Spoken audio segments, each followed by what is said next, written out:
chào các bạn nhé. Chào mọi người đang quay trở lại video mới của mình nhé. Hôm nay đang có mặt tại nhà các bạn nhé. Sáng nay là đi tuốt ngô các bạn nhé. Sáng nay là đi tuốt ngô, nhưng mà bây giờ cũng buổi trưa nhé. Đấy. Nên là mình sẽ ghi một số hình ở trên vùng cao chỗ mình làm bánh cho các bạn theo dõi nhé. Đây, đây, đây nhá. Mẹ mình với lại đây dì nữa, vợ mình nữa đây. Ba người đang làm nhá. Cái này thủ tục khá là lâu, không là làm khá là lâu các bạn nhé. Đây nhá, cái đầu tiên là mình giới thiệu cho các bạn, đây là lá chuối nhá. Lá chuối này lá chuối rừng các bạn, mình đi lấy về xong là mình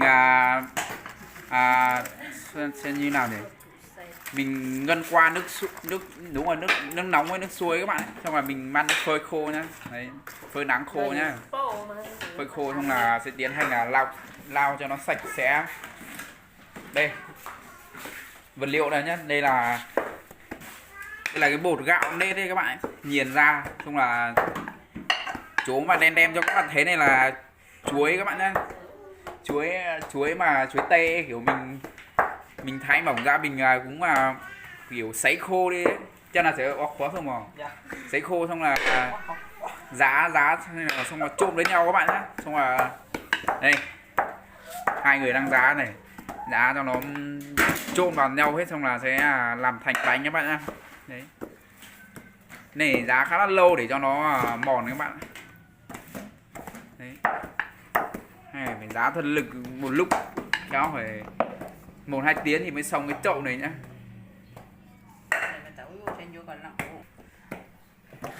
Đây giá xong thì sẽ bót thành như này, xong rồi sẽ lấy ra một ít gói đây này, đang gói đây nhá.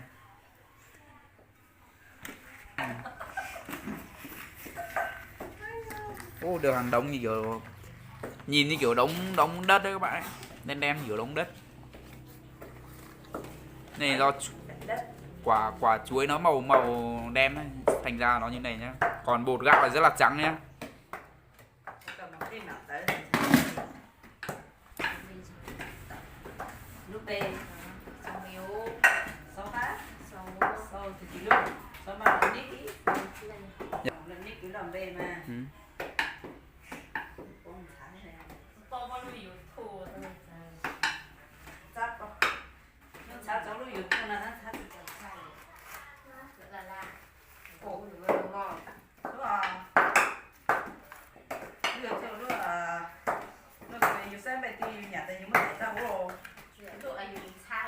Dạ trẻ lúc đó là gì?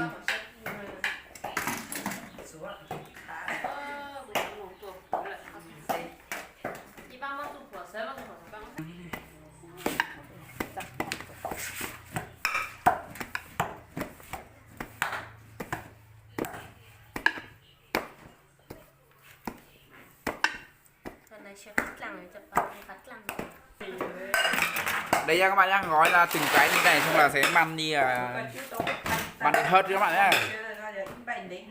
Đấy, mang đi hớt nhá. Lô các bạn nhá, bây giờ đang hớt rồi các bạn nhé. Vẫn còn đó bạn nhá, vẫn 5 gói nhá.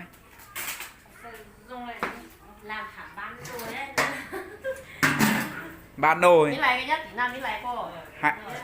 Hai nồi đây bò.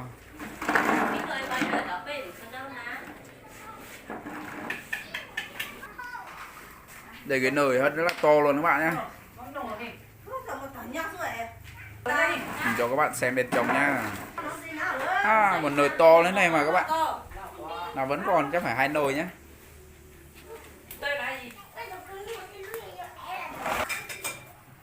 Cái này là nhân lạt đấy các bạn nhé, nhân lạt với lại một ít đường nhé.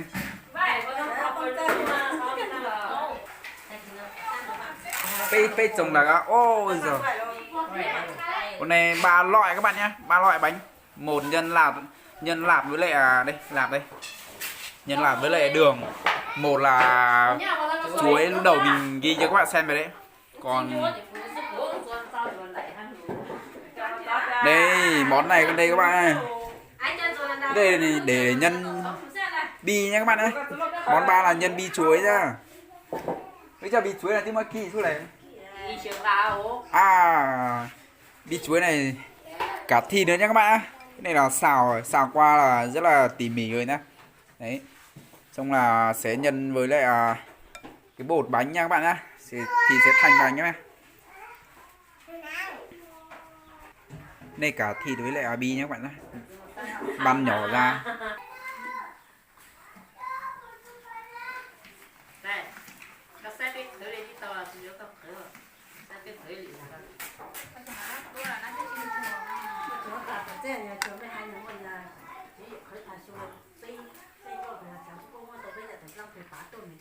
mình ăn có thể lúc bán để lông ở tụi thì nó có sự mình để lông để cho lúc bán để thâu mình lông có thể phải chú nhớ chẳng chú làm một cái quả là quả không phải nhá tao chú quả đâu là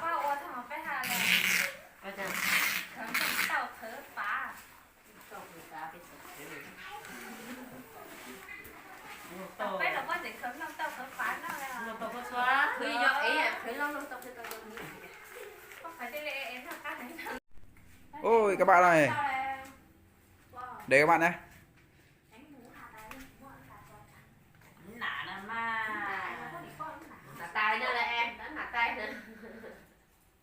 Lô các bạn ơi, lúc đấy là mình đi cân mấy bao ngô nhá. Đấy, cân mấy bao ngô sáng nay tuốt xong là bánh đã chín hết rồi nhá. Đấy, bánh chín một nồi nhá, đây nhé. Ui rồi được nhiều rồi, 1, 2, 3, được 3 mân luôn nhá, 4 mân luôn.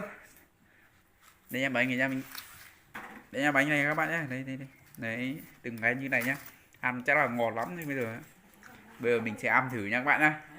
Đấy, vẫn còn đang hơn một nồi to kìa. Chào các bạn nha. Đây ăn thử cho bánh nhà bánh cái gì đi, cho bánh thứ nó xuống một thử đi. Ồ, cho là phải tới cả. Bánh này bánh nhân chuối các bạn nhá. Ok, sẽ ăn thử nhá. Bên nào nó đây nha các bạn nhá. Đây, trong vấn này đem nhé, đây em đi kiểu bánh gì ngoài chợ ấy.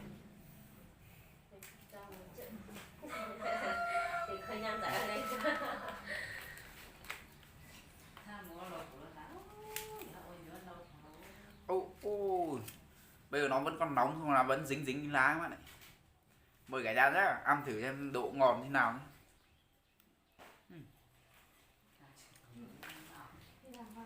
Đây, mời các bạn nhé. Nhầm lỗ rồi. Đây là nhầm chuối nha các bạn. Thế mà nhầm lạp với lại bi chuối kìa, chưa chín các bạn nhé.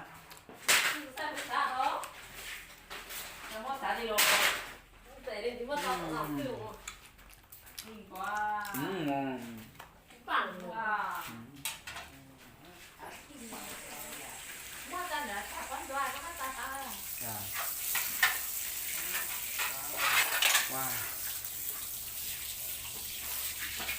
Nhân chuối này không ngọt bạn, không ngọt như kiểu đường kia đâu các bạn nhé. Ngọt bình thường đấy, ngọt dễ ăn. câu đó rồi gì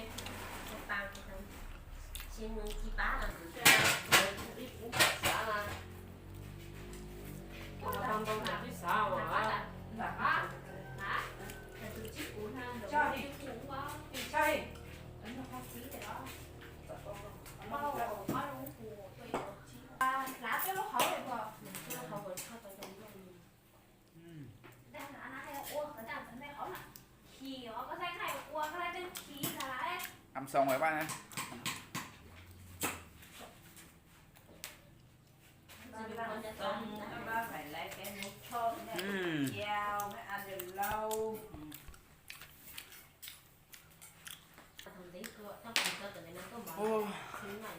Đang no ăn một cái nữa các bạn. Đấy, ăn một cái no.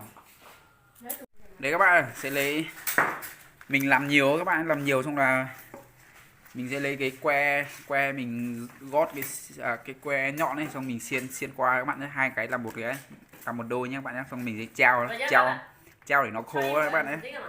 Đấy, xiên đôi như này này, xong mình căng một cái dây xong rồi mình treo các bạn nhé.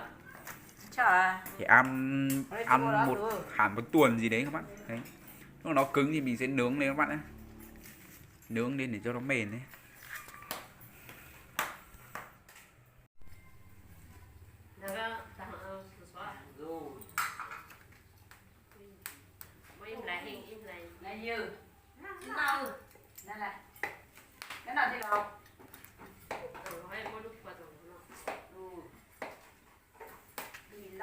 Lâu